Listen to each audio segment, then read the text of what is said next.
Assalamualaikum warahmatullahi wabarakatuh. Kepada anak-anakku semuanya, pada pagi hari ini kita akan kembali belajar mengenai klasifikasi makhluk hidup. Jadi untuk pertemuan pada pagi hari ini yang akan kita bahas yaitu mengenai dunia tumbuh-tumbuhan, ya. Sebelum pelajaran ini dimulai, marilah kita berdoa dulu. Bismillahirrahmanirrahim. Rabbi zidni ilma warzuqni fahma. Amin. Sebelum kita masuk ke dunia tumbuh-tumbuhan, kita akan belajar dulu mengenai pembagian klasifikasi. Jadi penggolongan makhluk hidup itu menurut beberapa ilmuwan dibagi menjadi beberapa. Jadi ada yang 3 kingdom, 5 kingdom, dan 7 kingdom. Di sini yang akan saya bahas yaitu klasifikasi 5 kingdom. Di sini nanti dibagi menjadi 5 yaitu animalia atau hewan, plant atau tumbuh-tumbuhan, protista, monera ini bersel 1, dan yang terakhir adalah fungi atau jamur, ya. Nanti yang akan saya bahas di sini tentang plant, tentang tumbuh-tumbuhan, dunia tumbuh-tumbuhan. Bisa kalian lihat di sini kerajaan tumbuhan yaitu dibagi menjadi 3. Ada Bryophyta, ada Pteridophyta, dan ada Spermatophyta. Pembagian Bryophyta dibagi lagi menjadi 3. Ada lumut hati, lumut daun, dan lumut tanduk. Kemudian Pteridophyta yaitu ada paku purba, paku kawat, paku ekor kuda, dan paku sejati. Kemudian Spermatophyta di sini dibagi menjadi 2 yaitu Gymnospermae dan Angiospermae. Nanti yang saya bahas adalah hanya yang Spermatophyta di sini. Kenapa yang Bryophyta sama Pteridophyta tidak saya bahas? Karena nanti penjelasannya panjang, ya. Nanti ketika kita tatap muka, insya Allah akan saya bahas untuk yang kekurangannya.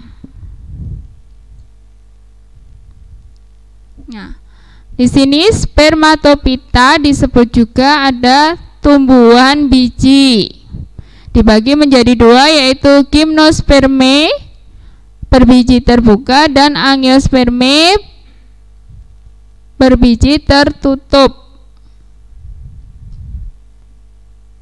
Di sini perbedaan antara Gymnospermae dan Angiospermae. Alat reproduksinya yaitu berupa strobilus dan angiosnya beserta berupa bunga. Pembuahannya tunggal, sedangkan angiosnya ganda. Bentuk daunnya, gimnosnya kaku, angiosnya bervariasi. Nah, di sini ovariumnya hanya dimiliki oleh angios, biji ditutupi oleh daun buah angios, batangnya gimnos ini berkambium, sedangkan angios ini, ya, angios ini terbagi menjadi 2. Angiospermae dibagi menjadi 2 yaitu monokotil dan dikotil. Monokotil berkeping 1 dan dikotil berkeping 2. Untuk batangnya yang monokotil tidak berkambium, sedangkan yang dikotil berkambium. Untuk akar Gymnospermae akarnya tunggang, sedangkan Angiospermae ini dibagi jadi dua. Akar untuk monokotil ini serabut, sedangkan dikotil berakar tunggang. Ya, tadi disebutkan untuk alat reproduksinya bunga berbiji tertutup, Angios tadi, Strobilus berbiji terbuka atau gimnos tadi. Nah, ini perbedaannya. Strobilus bentuknya seperti ini, sedangkan bunga bentuknya seperti ini. Perbedaannya bisa kalian lihat pada layar.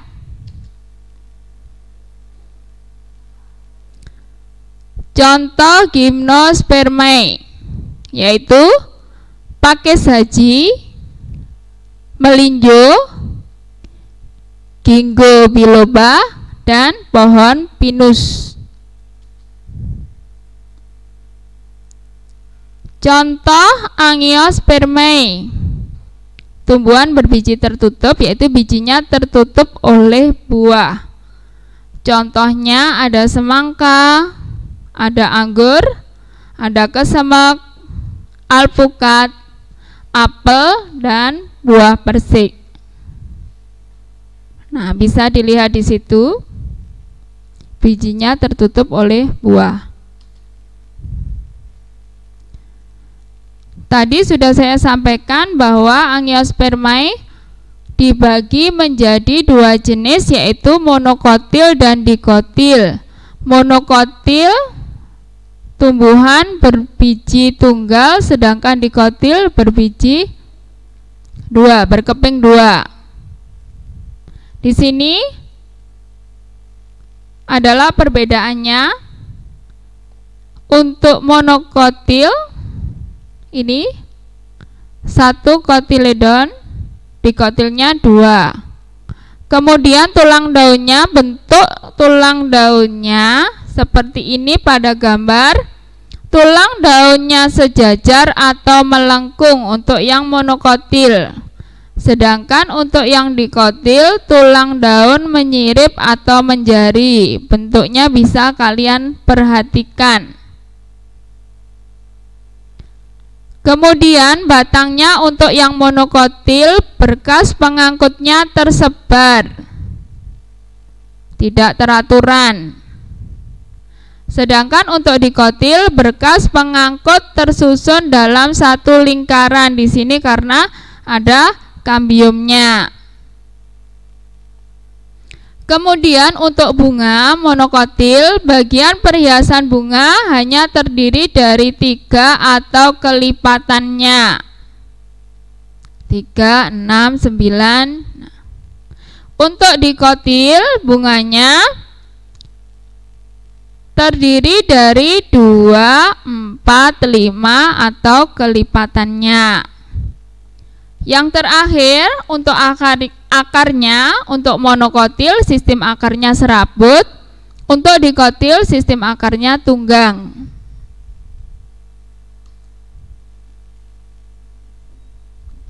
Di sini contoh dari tumbuhan biji berkeping tunggal atau monokotil yaitu anggrek bulan, lidah buaya, pohon kelapa, jagung, dan jahe. Sedangkan contoh untuk tumbuhan dikotil ada pohon mangga, durian, sukun, terong, apel, dan alpukat. Di sini yang saya sebutkan ini hanya beberapa contoh saja, untuk yang lainnya masih banyak sekali ya anak-anakku.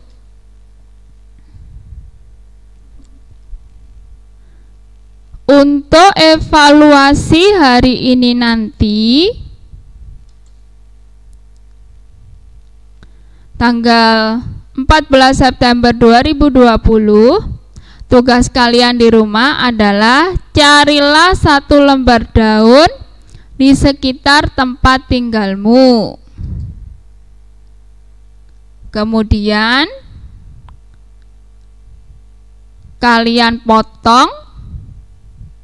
Ya, kalian potong, kalian simpan dulu di tengahnya buku tulis. kemudian simpan di tindih, bisa batu atau bisa alat tulis. Pokoknya dibiarkan dulu sampai mengering kira-kira 2 hari, 2-3 hari. Setelah kering nanti tempelkan daun tersebut ke dalam kertas folio.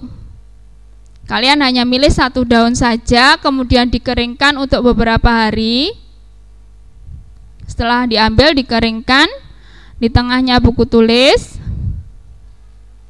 kemudian ditempelkan ke dalam kertas folio.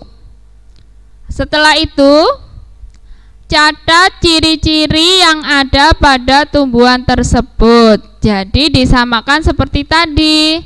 Daun itu termasuk kemana? Monokotil atau dikotil? Nanti tolong disesuaikan berdasarkan ciri-ciri dari tumbuhan yang daunnya kalian ambil tadi. Nah, ini golongkan termasuk tumbuhan dikotil atau monokotil. Saya ulangi kembali. Yang pertama, tugas kalian adalah mencari 1 lembar daun. Daunnya terserah. Kemudian dipotong atau digunting, lalu keringkan dalam 2-3 hari.